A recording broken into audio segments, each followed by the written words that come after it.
Welcome to the Federalist Radio Hour. I'm Emily Jashinsky, Culture Editor here at The Federalist. As always, you can email the show at radio@thefederalist.com. I'm coming to you today from Washington, D.C., where I'm very excited about our guest, Abigail Shrier, who is the author of the new book, Irreversible Damage, which is available anywhere books are sold, and she is also a contributing writer to the Wall Street Journal. Abigail, thank you so much for joining us today. Thanks so much for having me on. Yeah, I'm really excited about this particular interview because the book is alarming. It's also very detailed. I think it's a book that's been much needed for a long time, and it provides a lot of research. It provides a lot of interviews. The interviews are, I think, one of the more upsetting parts of the book. They're necessary and they're poignant, but they're very personal, and what happens to some of these young women in particular is just very, very unsettling. So I want to start off by asking about your path to this book. You know, what led you to writing this book? I know that you had written articles about this in particular for the Wall Street Journal, and you talk in the book about how those led to parents reaching out to you with their stories. If you could just talk a little bit about how you ended up writing this book, I think that would be fascinating. Sure. So this was not a personal issue for me. I had written an article in the Wall Street Journal about gender pronoun laws in New York and California that assign criminal penalties for failing to use someone's pronoun of choice. And I pointed out in the article that, you know, this is straightforwardly unconstitutional. In America, the government can't make you say anything. So that was all. And then a reader wrote to me and she told me that her daughter had been ensnared in this sort of sudden passion to become transgender. And she had decided this with her friends after she'd gone off to college. She said that the girl had no history of gender dysphoria. That means severe discomfort in one's biological sex. No history of that as a child. But all of a sudden with her friends, she decided this in college, and there was no talking her out of it. She was starting testosterone. And in fact, the woman told me parents across the country were seeing the same thing. And I discovered she was right. Very also brave of you to pursue this research and to pursue interviews with these parents and with these children, because it's an issue that a lot of people don't want to touch. And I think that's one of the most, again, this is one of the most unsettling things that the book discusses. And you talk to some people like Dr. Paul McHugh and some of the medical professionals who have been silenced, but it does seem like this issue is one that has been greatly exacerbated by the culture of fear that surrounds it, because people are too afraid to talk about it. And parents in particular, you document how parents have had problems actually with their children in public schools, even, you know, being able to say we need to, you're in California. California is a state where this has been absolutely integrated into the school system. If you could talk a little bit about that.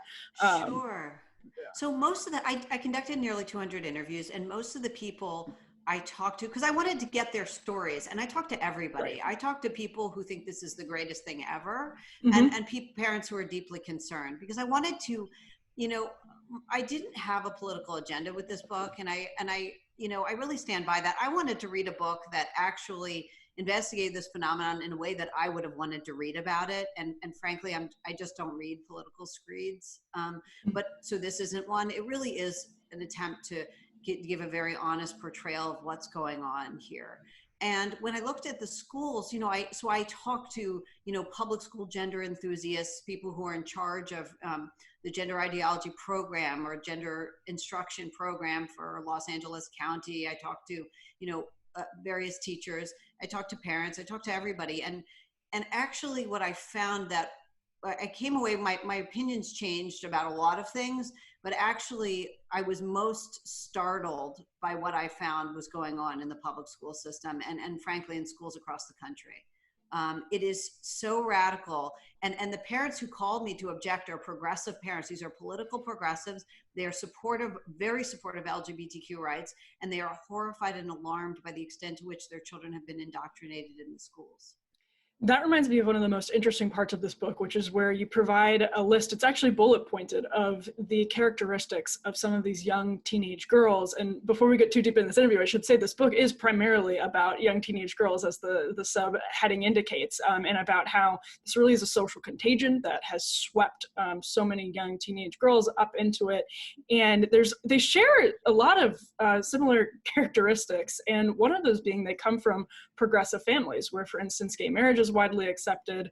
And I've heard you in another interview talking about how some of these girls want to come out almost expecting it to upset their parents. And, it's sort of a teenage rebellion. It's in the way that it's a cry for help that a lot of teenagers find some way or another to express at one point.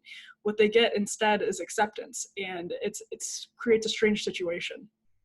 That's right. So a lot of these girls first come out to mom or dad. These are very sheltered girls. They're very precocious. They come from wonderful families that are so devoted to them. And what they don't have a lot of is independence. They don't spend time, as a generation, this generation doesn't spend time with each other in person. They spend a lot of time online and a lot of time with mom. And sometimes they make an announcement because they're so social media oriented where they're spending all their time. They also have very high rates of anxiety and depression. These are girls who fit the exact demographic, not for gender dysphoria. In fact, this doesn't look like typical gender dysphoria at all, but they fit the demographic for girls who involve in other self-harm, cutting, suicide, anorexia. This is that demographic. And they're discovering this identity online and with their friends. And their parents, very often they'll come to their parents and declare an identity of being pansexual or lesbian or something like that at age 11 or 12 when they've had very little interaction with their peers, very little romantic experience at all, never kissed anybody, but they declare this, an online discovered identity. And when the parents embrace it, rather than this sort of calming the child and making the child feel accepted, it turns out what the child was really sort of going for is individuation. And so when the parents are so accepting and encouraging, the daughter's response is very often in a year or two to kick things up a notch and say, actually, Mom, I'm a boy. Because it's not what they're looking for when they make these declarations. They're looking for, and in a lot of cases, they're struggling with so much else. And that, I think, is one of the most important parts of this book. Is it's a tale about the generation as much as it's a tale about this particular issue. And you seem to have really done a deep dive into YouTube, and you mentioned starting a Tumblr page. I would love to hear what that experience was like, because I mean, you even interview some influencers, and I think to so many parents, the way that our culture is fractured and nichified, they may have no idea how robust and powerful this niche of trans influencers on YouTube is, and how easily their kids can be swayed by them. That's right. I mean, I would just say that this generation is spending so much time online. And so the peer influences aren't just some kid at their school giving them bad advice. It's now kids in their 20s, people that you probably wouldn't necessarily want in your home because they aren't very good influences. They valorize all sorts of things from testosterone. They tell you the risks are no big deal. They tell you how great they feel on it, which they may. And they have incredibly well edited and almost hypnotically enjoyable videos that queue up automatically. And the thing to know is that your daughter doesn't need to go looking for them to find them. They're all over the place and they crop up everywhere. A lot of the girls or parents that I talked to came across them first through art sharing websites. So things that weren't specific to transgender ideology at all, but these influencers, I mean, you're talking about people who have hundreds of thousands of views on their videos in a single day. You're talking about an influence on millions of high school, of teenage and high school kids. Their influence is really profound. At the same time, these kids are spending less time in person with each other. So the influences most relevant in their lives are increasingly people on social media. It's something that struck me, and you bring this up in the beginning of the book, and it's a thread that's woven throughout it. And it's a thread that's woven throughout a lot of books over the past few years that sort of look at I think you referred to the culture once as frail, and I loved that term. And a lot of these books that look at cultural frailty in, you know, the last 5 years or so have talked about community. And there's something so interesting about the community that so many of these girls seem to find on YouTube. You talk about how they really, when they get onto YouTube, there is this sense of camaraderie. They, you know, they send, you know, they have these giveaways where they send, what is it called? The breast binders, right? Do you think in some way they are, you know, they're missing this in-person community and they seek it out and find it in this identity-based community online? Absolutely. So first of all, they know that being a white girl today is very bad. They know that. They hear that message all the time in their school systems. They see it online. They know that last thing they want to be is another Karen. And the transgender identity is the only one they can choose. It's really celebrated online. They can't choose to change their race. They can't choose, you know, to even to become gay, but they can choose this. And it is so pushed and celebrated online and in the school system. And I would say this, you know, I kept religion and politics out of the book because I really thought this was a phenomenon that was more important to describe than to push any political or other agenda for.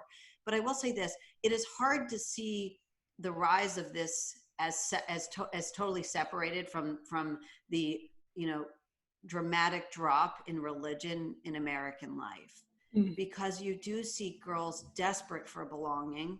They seem to join this as they take it on as a religion. They believe all sorts of things that, you know, seem illogical and incredible, and they take to it with a absolute fervor, cutting off parents, refusing to talk to you if you misgender them, things that are so extreme. And they have a very strong in-group, out-group sense about them. So, and this is the story, you know, I get from detransitioners, women who transitioned and then regretted it will tell me, you know, a young woman, Benji, I interviewed, who, you know, was in this community for many years, you know, as a teenager, you know, said to me, you are absolutely vilified, and you're told by other members, if you talk to anybody who's cis, you know, they'll try to make you suicidal. Try to get you to stop being trans. It's a community that's open to a lot of people, but unfortunately it really can lead to a lot of negative things. I mean, that literally sounds like Scientology, and talking about the dangers of communicating with anybody outside the group. But I'm really glad you brought up the point about religion, because one of the things I wanted to ask you about was moral relativity and the culture of moral relativism, because you talk in the book. Another fascinating part of this book is basically the pitch that comes from trans influencers and the broader transgender movement. And one part of that is kind of the my truth discussion, right? That your truth is the truth. And I wanted to ask if you encountered that, if part of this, and you can sort of bring religion into this as well, but if part of this is that Gen Z has been taught, that has been fed the ideology of moral relativity, and they have a hard time understanding is sort of the concept of scientific reality, because they don't necessarily believe in it. That's right, they don't. I mean, the young woman, Benji, I just referred to, actually made that point to me. She said, you know, my generation's very good at navigating social media, but we're really bad at being critical about it. And part of the reason is we don't believe in objective truth. You know, and she said, but we do believe in lived experience. So if any transgender person tells you about their lived experience, it almost can't be wrong. That's sort of what you believe. The problem with this, of course, is that a lot of the influencers push things like, you know, testosterone, which has positive effects. I mean, it delivers euphoria, it suppresses anxiety, it makes them bolder, but they are not doctors. And it comes with a lot of very dangerous medical side effects that they tend not to want to dwell on, if they bring them up at all. Right, and some of these medications that are being prescribed to very young children who are transitioning both to boys and girls, but obviously you focus specifically on boys, do have, I mean, we don't have long-term research on it, period, which is scary. And secondly, we do know, at least from some studies that we have, they have negative medical benefit, not benefits, negative medical consequences. So if you could talk a little bit about what some of these drugs that are very easily prescribed, in some cases without parental consent, without a note from a therapist, if you could talk about some of the medical dangers of those prescriptions, I think that would be very helpful. Right. So I just want to say, I focused on teenage girls because they are, out of nowhere in this decade, the largest demographic. All of a sudden, most people who are asking, claiming they have gender dysphoria and asking for hormones are now teenage girls. So it is an epidemic, and it's across the West. So what are the drugs that they're asking for? So in the thing they go to most commonly is testosterone. Sometimes they start with puberty blockers if they're in the earlier stages of transition, but very often you need parental, approval for that, because it tends to be early in puberty, at the very beginning stages of puberty. Once you've already gone through puberty, you go straight to testosterone, and it's extremely easy to obtain. Today I hear, people claim that it is not. That is wrong. It is totally wrong. It is available. First of all, the age of medical consent varies by state. Okay. In Oregon, it is 15. In Washington state, you're entitled to mental health services at 13. This is without parental approval. Okay. Now, what does that entitle you to? In some cases, you can get testosterone without parental approval or even a therapist note. Planned Parenthood now gives this out across the country to 18-year-olds who sign a waiver. Okay, they do not need therapist approval or even a therapist to agree that that is the correct diagnosis. All right, they do it on an informed consent basis. It is these are extremely dangerous drugs.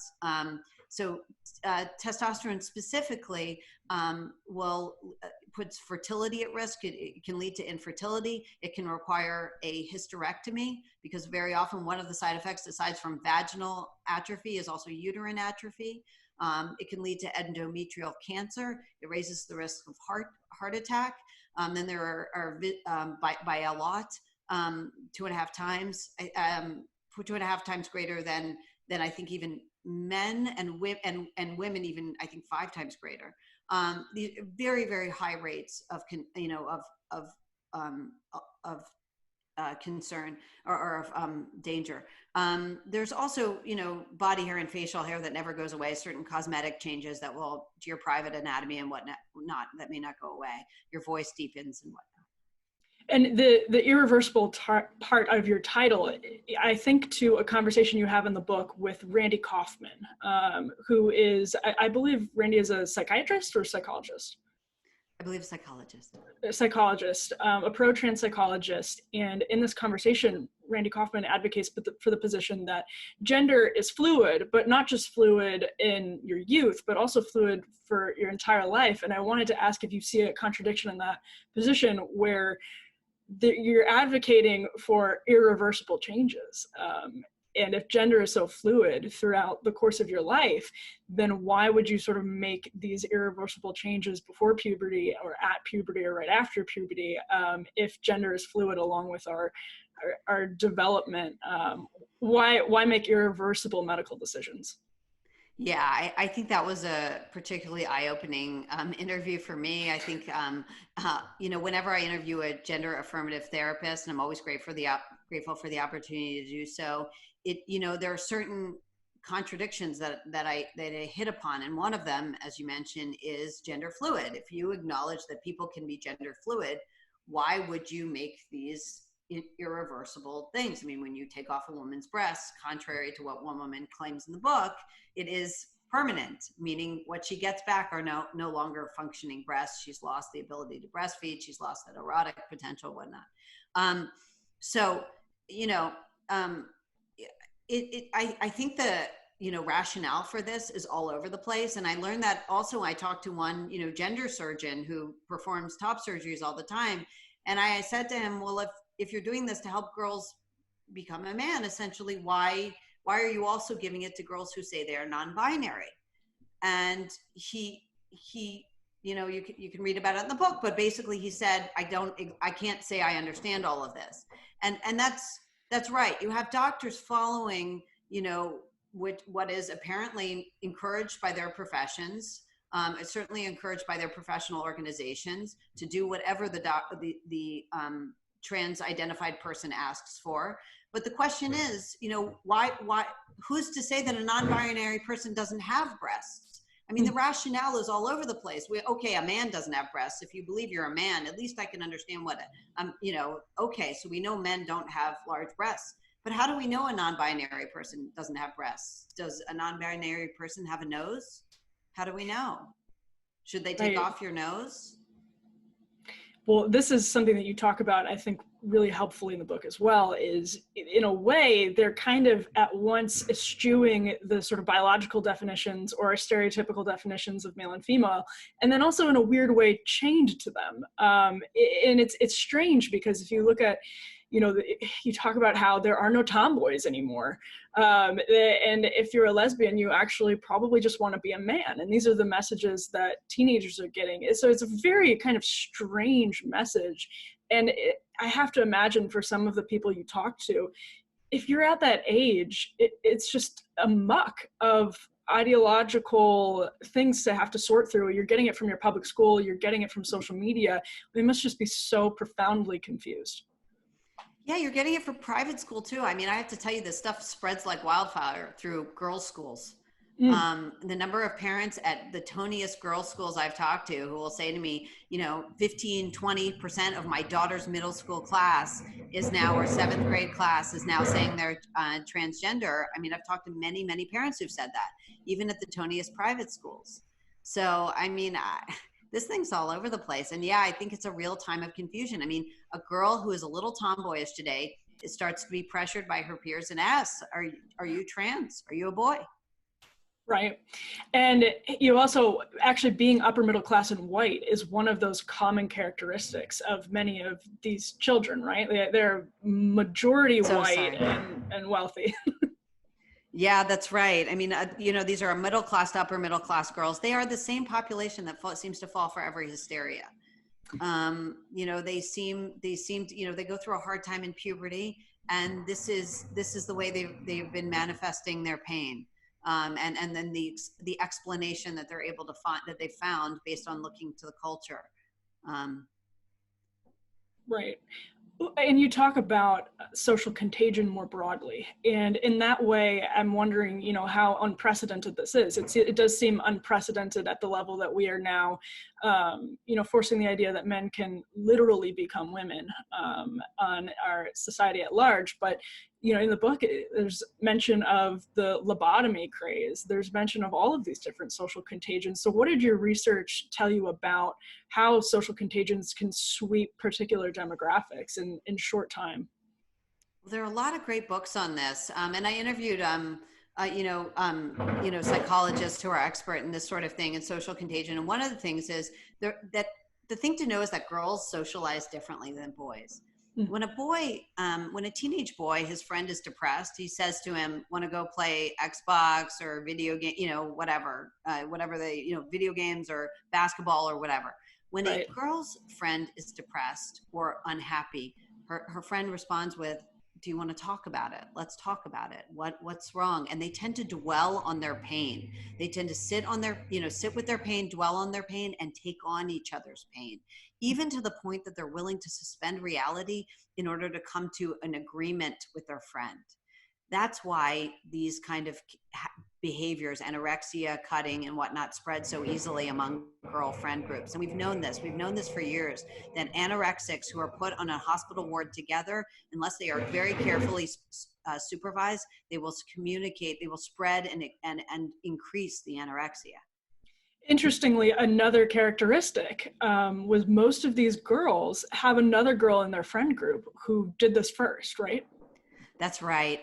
Very often, this is the Lisa Littman, the public health researcher who did the initial research on this, and she's still doing research on this, the Brown University public health researcher. What she found is within friend groups, there was a 70 times prevalence rate, 70 times the expected prevalence rate, and that very often these girls were coming out once they were in the friend group. So it's not like the transgender kids had found each other. In fact, as a friend group, the entire friend group would, within a very short period of time, over 50% of them would decide they were transgender.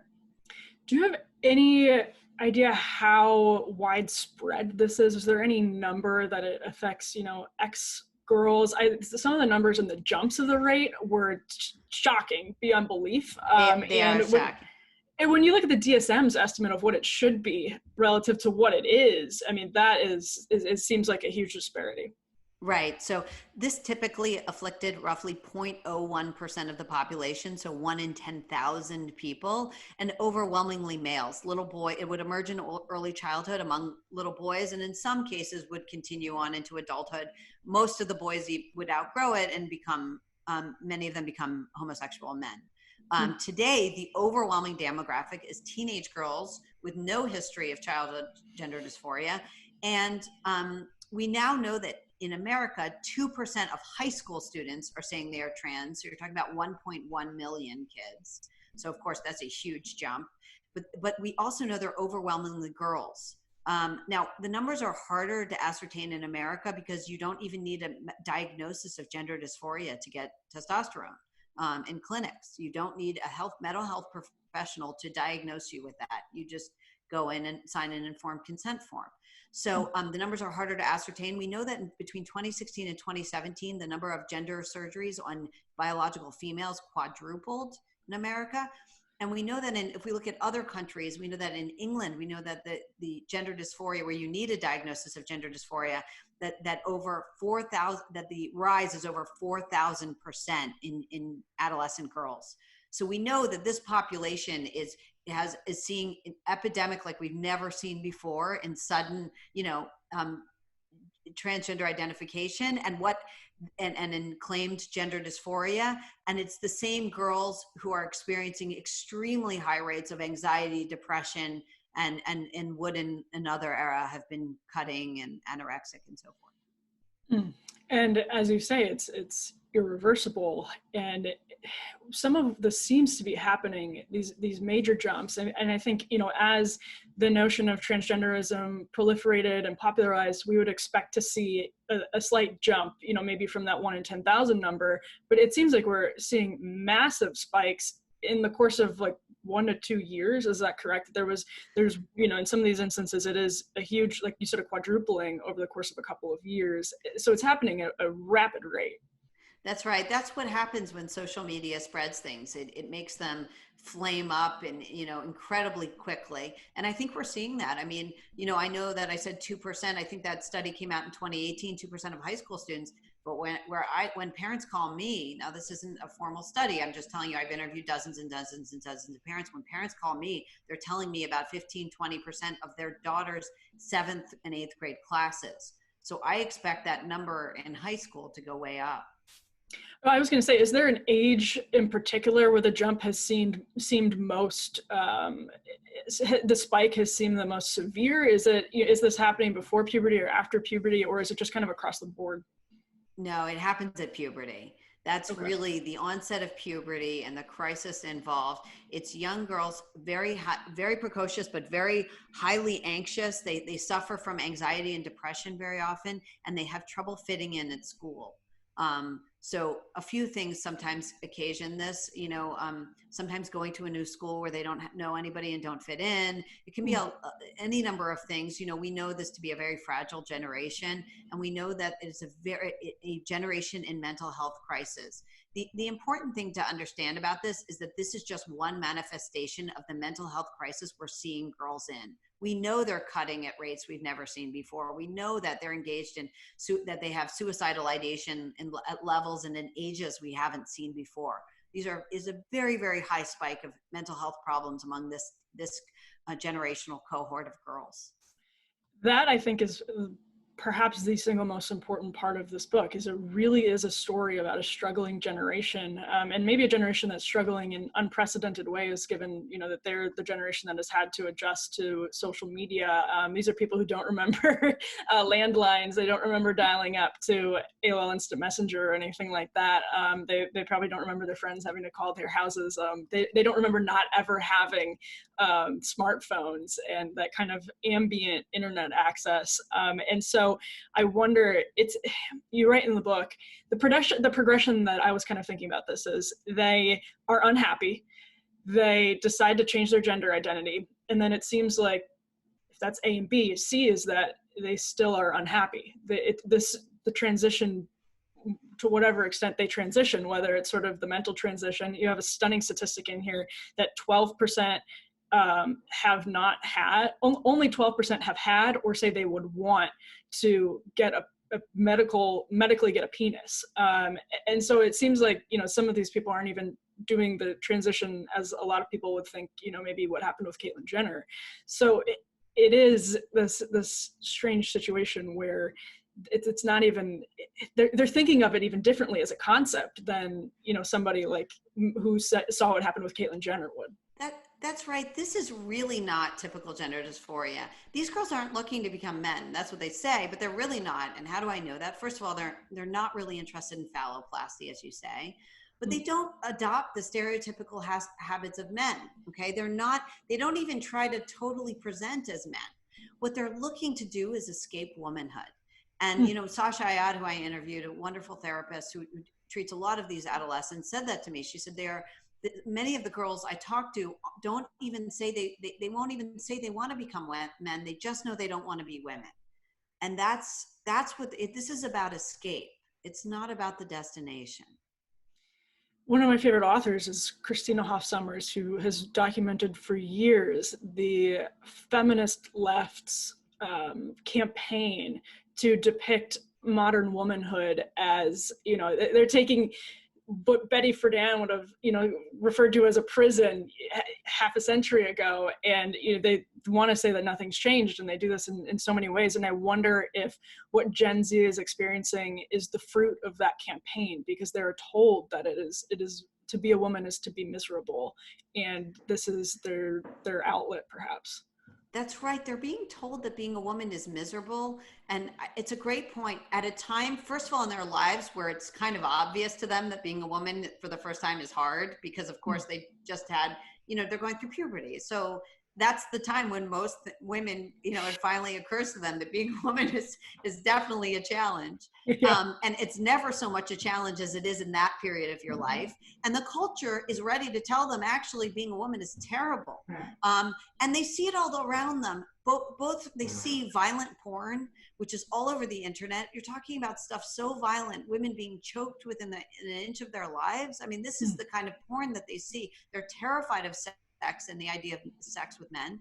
And, the idea of, they know that the culture is telling them being a woman is terrible. And this provides an escape, or it seems to. Yeah, and you talk a lot about the risk aversion of Gen Z, and that, one of the craziest things we read in this book is they're getting driver's licenses at the lowest rate ever. It's like 71% of this generation has a driver's license. And I'm curious what you think how do those different variables mingle together, that they're risk averse? And great question. So I talked to a woman, I don't know, a month ago. She called me and she said, oh my God, my daughter's come home. She's been into this ideology. Said she's trans since she left for college. All of a sudden she's trans. She's coming home. She's making me miserable. And she's really into this ideology. She's wearing a binder. She insists she hasn't started on the hormones, but she insists she's going to do it. She's driving me crazy. And I said to her, does she have a license? She's home from college. She's 19 years old. Does she have a license? No. Does she have a job? No.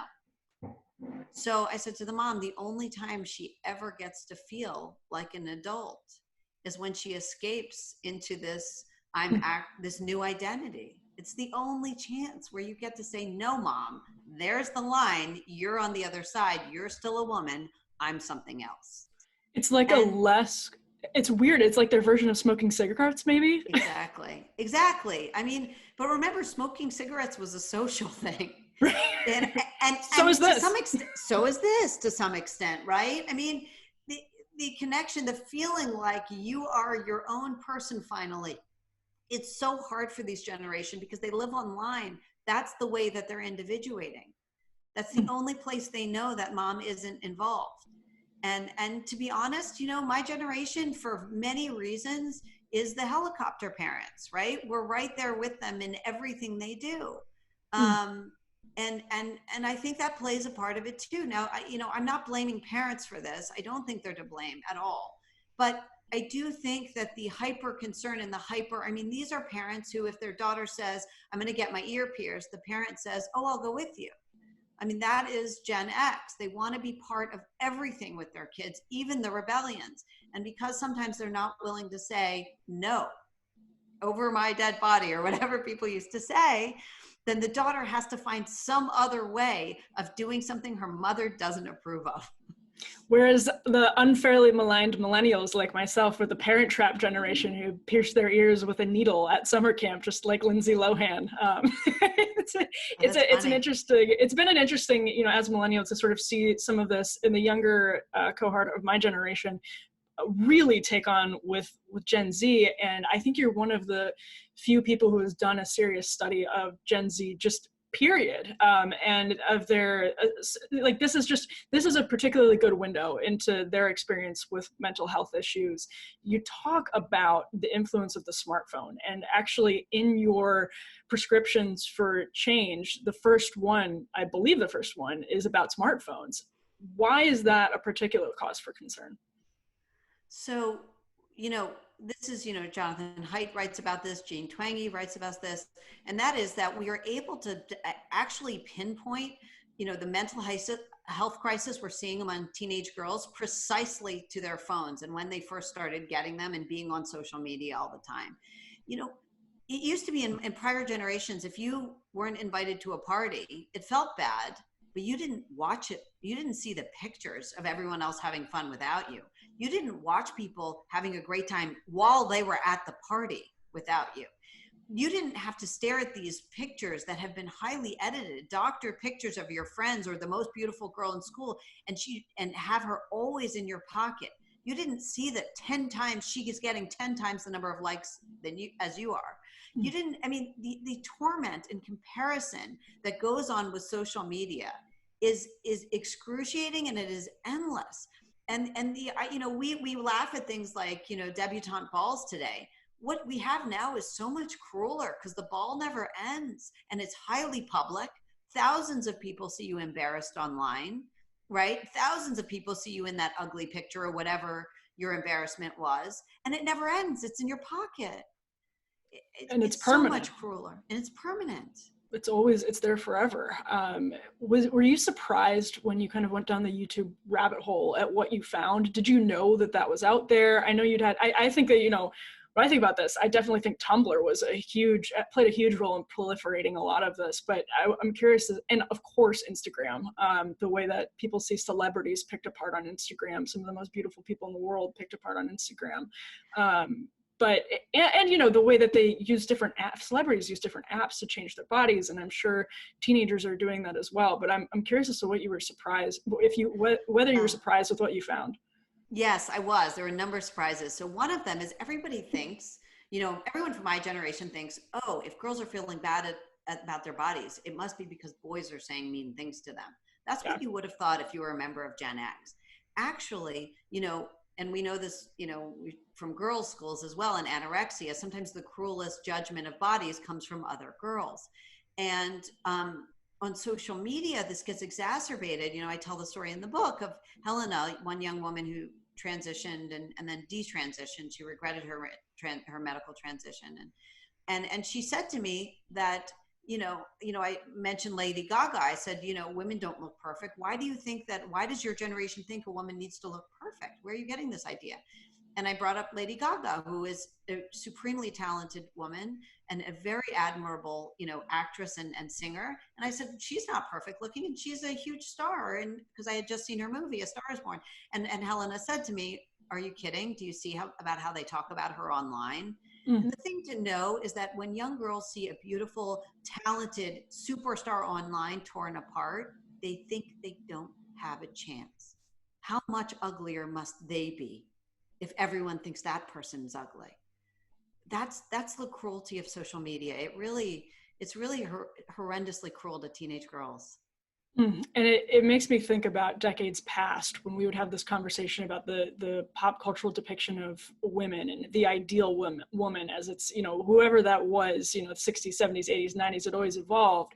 But, there was all these criticisms of people like Joan Rivers who would just pick them apart. But now it's, there's 500,000 Joan Rivers constantly on everybody's comment section, and there's really no reprieve. That's right. I mean, you look at these sites, what about OnlyFans, where these young girls are basically becoming sort of offering their, naked pictures. They're sending out naked pictures to, these are ordinary girls. I mean, it's turning a young generation into stars or porn stars or whatever, but they are online all the time. Their pictures are being judged. Their bodies are being judged constantly. And when a girl's going through puberty and she sees this, it's tremendous pressure. It's very cruel. She doesn't have a chance, really, to live up to these doctored photos online.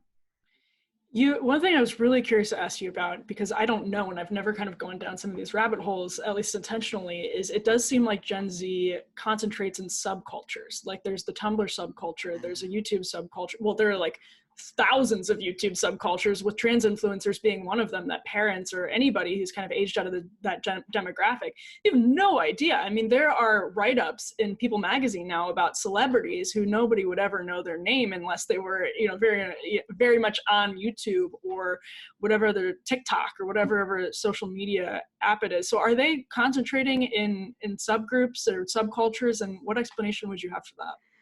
Yeah, they are. I mean, part of the reason is they're all online constantly. That's where they're finding their community. Now, I would put community in quotes because, of course, it doesn't fill them up the way in-person community does.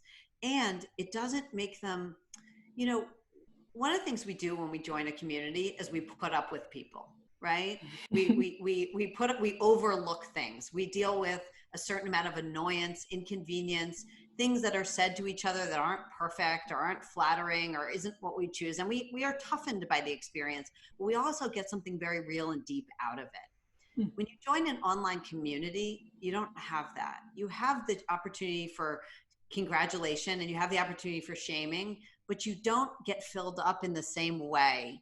And I think that, these young girls, they don't have religion.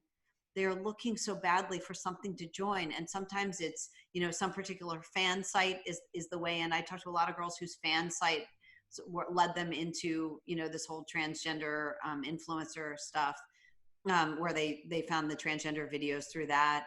But it's really, these girls are looking to belong, and they know being a white girl is not a good thing. So they go looking for something else. That is fascinating. And I think it raises the question of why is this happening so quickly? And I know that probably is the $1 million question. But if there's a way to kind of distill it, why this is happening is one large question, but why it's happening so quickly is an entirely other question. So I think there are a bunch of reasons, but I will say this. I think one way of looking at our society is that all of our problems have perhaps a single cause, and that is the decline of religion in American life. And when I say that, I don't believe that only religious people are good people. I don't think all religious people are moral people. What I believe is that religion confers a certain herd immunity on a population. And right now, we don't have it. We don't have enough people who know right from wrong, who will stand up for women, who will stand up for girls. We see that girls and women are very much under attack in the broader culture. We see that lesbians are terribly under attack. There's a population that's being openly harassed by transgender activists all the time, in ways that are really unconscionable. That we allow this to occur it's really mind-boggling in 2020 today that lesbian communities are under such vicious and relentless attack by transgender activists. This is a society where we're really in free for all. And I do tend to think that the precipitous decline of religion in American life, is really responsible for a lot of it.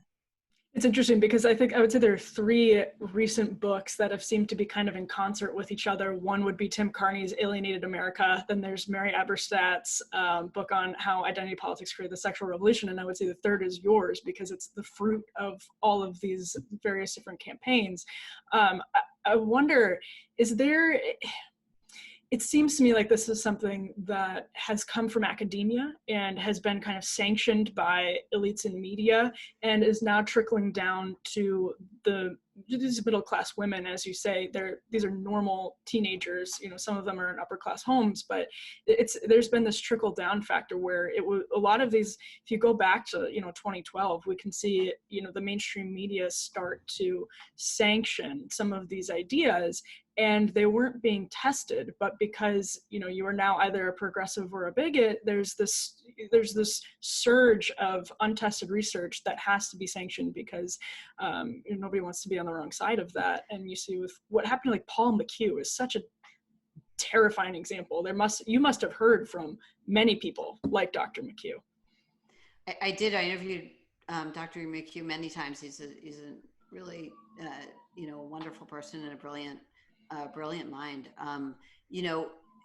But it's he obviously is conservative and religious, but I have to tell you, you see the same treatment of political progressives.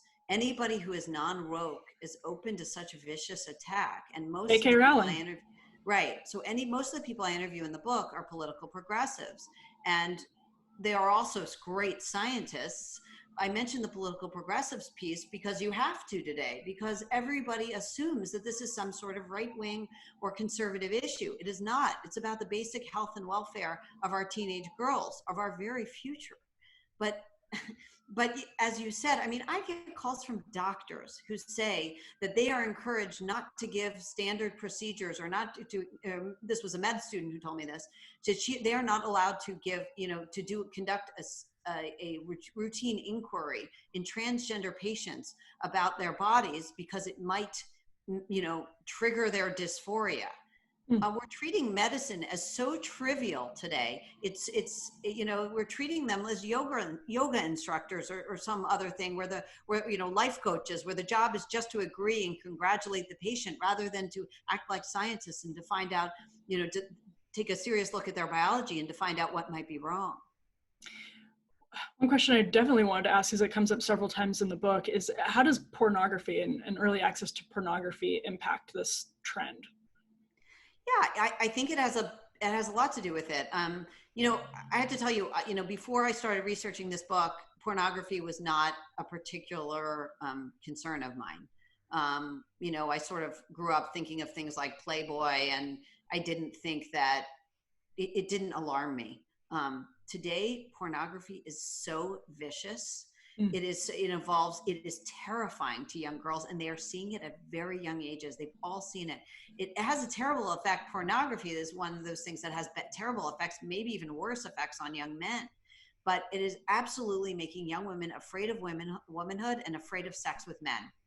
It is just to see a woman strangled and call it sex is terrifying. It also, honestly, is a really ugly assault and attack on lesbianism. Because they often call this the whole category of porn, they now, they call it lesbian porn. Now, of course, those are not lesbians, that's not lesbianism, and that it's such a derisive thing to say. It's such a, honestly, derisive and an ugly portrayal of lesbianisms, and it turns it into a joke. I don't understand why that's something that we don't object to in the culture as being terribly offensive when we're on this kick of mentioning everything that offends us. Surely that ought to be on the list.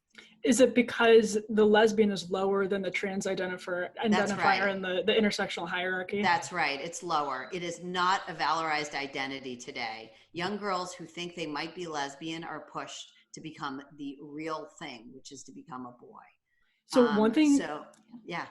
No, I was gonna say, you just said something that is absolutely fascinated me. I heard you mention in another interview that they're afraid of sex with men. These young girls are afraid of sex with men. And so it's logical to kind of hide behind, they're afraid of sex with men, and they're afraid of their femininity being picked apart on social media. So it's almost like they can hide behind androgyny, and they can hide behind looking like Billie Eilish or dressing like Billie Eilish. And it actually fixes the problem, because you can't pick apart somebody who's dressed in, baggy sweats. Right, exactly. So these girls, the thing to know is that they're not having sex. In general, when I do interviews, and I've interviewed a lot of people, including Buck Angel's a trans man, or he goes by the term, he likes the term transsexual, but he's a mentor to a lot of young trans-identified adolescents and trans-identified people. The thing to know is that this generation does not see, this is not in order to facilitate a healthy and happy sex life. If anything, for many of these girls, it's a retreat from sex. It is much more of a don't touch me kind of situation, hands off. And the reason you know this is, of course, when you talk to these girls, very often the surgeries, the testosterone exacerbates the discomfort in their bodies. Why does it do that? Well, they need a surgery to remove their breasts. It can be painful. Recovery can be very awkward. Sometimes it requires follow-up surgeries. These are not, these aren't girls who are thriving. They're not going off and leading happy lives. If they were, I wouldn't have written the book. Yeah, there's an interesting line in the book about how the more, comfortable they are and the more the more shielded from different risks they are, the less happy they are, the more anxious they are, really. Right. I mean, Kate Julian's done some amazing work on this in The Atlantic on, the anxious child, but that's right. The more we take responsibility and off of these girls as a generation, the more anxious they become, right? The more we accommodate them, the more anxious they become. And so when you go along with, okay, honey, you're a boy. Do you want to use those pronouns? Do you want to, all right, I'll go along with it. Sometimes that, that makes it harder for them to function as, or it seems to make them harder for them to function in the world as biological girls, which of course is what they are. One of the most frightening parts of the book is how you tell a lot of the book is done in telling the stories of individual women. So it's narrative in some cases, and so interesting. But what's frightening about some of those narratives is how quickly this sets on with individual girls. And because I think this is such an immediate and widespread issue, I'm curious this is certainly in the book, and parents should buy this book. What can parents do? Are there warning signs, and what steps can they take to address this without, I think some parents, it sounds like, unintentionally exacerbate it? Yeah, so there's a lot parents can do. It depends on the young woman's age, what I would recommend. The easiest, parents have the most success at nipping this in the bud when the girls are young. When they're 11, 12, 13, 14, they still care a lot what their parents think. They're living in your home. And if you can remove them from, that's your best shot when they're younger and they still care what you think. Whatever they say and however much they hate you, they still care. So I recommend a bunch of things. One is to get them off social media, or don't introduce it if you can. Right. Another thing is to absolutely oppose gender instruction in the schools. There is no reason that we cannot show compassion for transgender children in a school without indoctrinating an entire population in gender confusion. So that's one of the big things. And then the other, one of the broad things I suggest is, this generation of parents, and I put myself in it, is my generation. We like to think we're sort of hipper than our parents. We're more psychologically attuned. We're cooler. We want to be friends with our kids, and it's a problem because setting limits for our kids is hard. It makes us feel like our parents, but sometimes that's exactly what parents need, what the children need. They need limits, and it's important when a teenager comes home with a sexual orientation or gender identity announcement about herself. It's important to remember that she may only be 12 or 13. It doesn't mean she's right. And it certainly doesn't mean she should announce it to the world on social media. One thing that seems to be perhaps a primary obstacle going forward is that this issue has unfortunately been politicized. Is there a way to form any kind of coalition that would oppose the addition of objectionable curriculums, or even, promote the removal of objectionable curriculums on the local level, on the state level? Is there a way? You would probably know the answer to this better than anyone, as someone who's been working on these issues and been talking about these issues. Is there any way that we can form a coalition that sort of crosses political lines to protect children from this? I'm so glad you asked that. I absolutely believe we must do that. And I've worked very, very hard for that in my book. I kept politics out of the book. I have political views. I kept them out of the book. This is not primarily an issue of whether you're a liberal or conservative or anywhere in between. This really is about the mental health of teenage girls. And I think, I can tell you what I think conservatives can do. And I have, really struggled with this sometimes when I'm interviewed on conservative media. Because one thing I think conservatives should do is stop trying to leverage this mental health crisis, and it's real. Stop trying to leverage this to win points in the culture war. Okay? Your culture war, you have to fight those battles, go ahead and fight those on the merits if you want, but don't use this issue facing all teenage girls, a lot of whom come from politically progressive families, not religious families. They are suffering.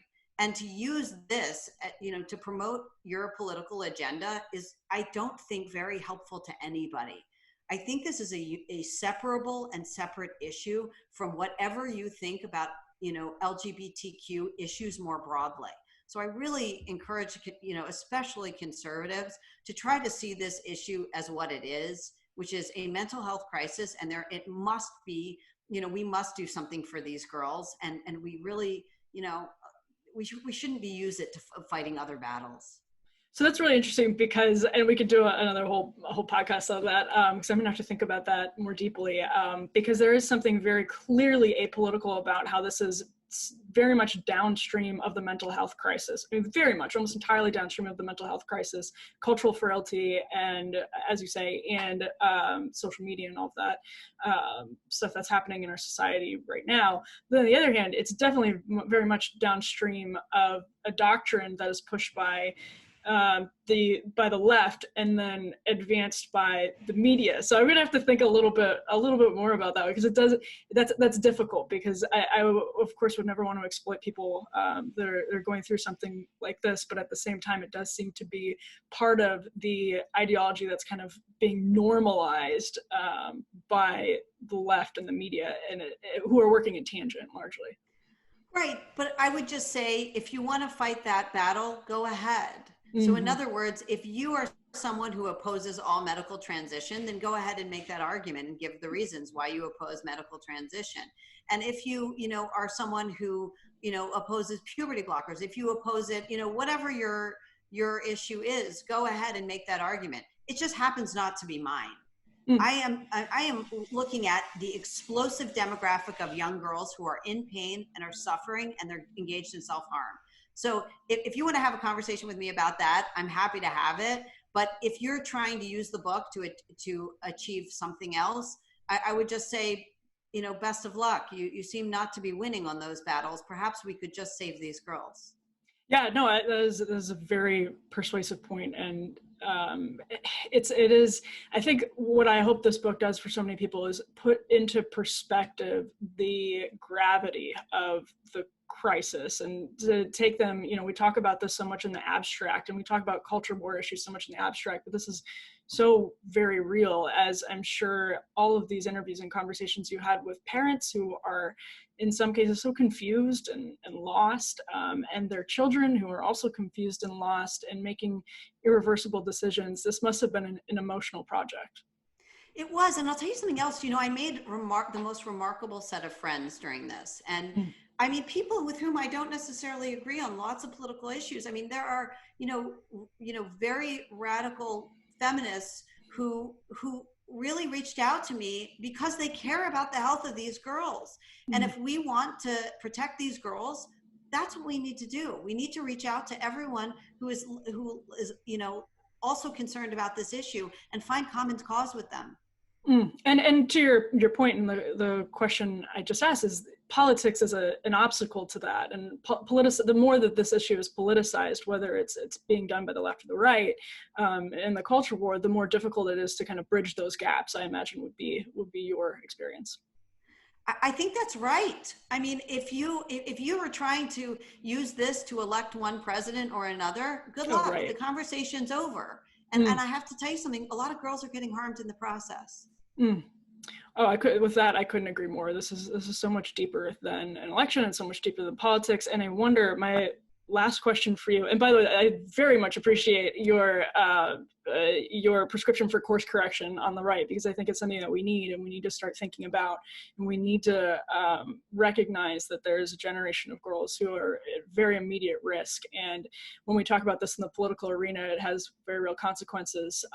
So I very much appreciate that. I'm going to think long and hard about it. My last question for you is whether your experience promoting this book and writing this book makes you more or less optimistic that the problem will be solved.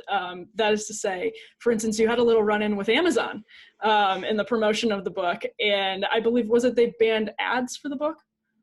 Yeah, they banned my publisher from sponsoring ads for the book, but they sold all those terms that you're allowed to use to search for my book to competitors. So if you want to promote, if you think gender transformation of teenage girls who are in mental health distress, if you think that's a great thing, you're allowed to advertise on Amazon. But if you write a book skeptical of that, you're not allowed to advertise on Amazon. That's fascinating, and that's why I wanted to ask: has this experience made you more or less optimistic about the problem being solved? I think we're going to turn this around. I do. Because a lot of I just see so many girls waking up to this, and I followed these girls that were so far gone, had completely cut off their families, had gone through all kinds of gender transition. Does that mean they won't be very harmed in the process? No. Many of them will. And here's the bigger problem. I think we're going to turn this particular phenomenon around, but because I think people are waking up to it. But I do think that we are right now indoctrinating an entire generation in a lot of gender confusion. What's going to happen to them, that I don't know. I think it's worthy of a follow-up book. Right. Well, I will eagerly await that. It's much needed. So where can people buy the book? Amazon, Barnes & Noble, all those places? Yes, that's right. Awesome. And they can follow you at Abigail Shrier on Twitter? Yes, that's right. Thank you so much. Awesome. Well, thank you for being here. This was a really helpful conversation. This has been another edition of Federalist Radio Hour. I'm Emily Jashinsky. You can email the show at radio@federalist.com. We'll be back soon with more. Until then, be lovers of freedom and anxious for the fray.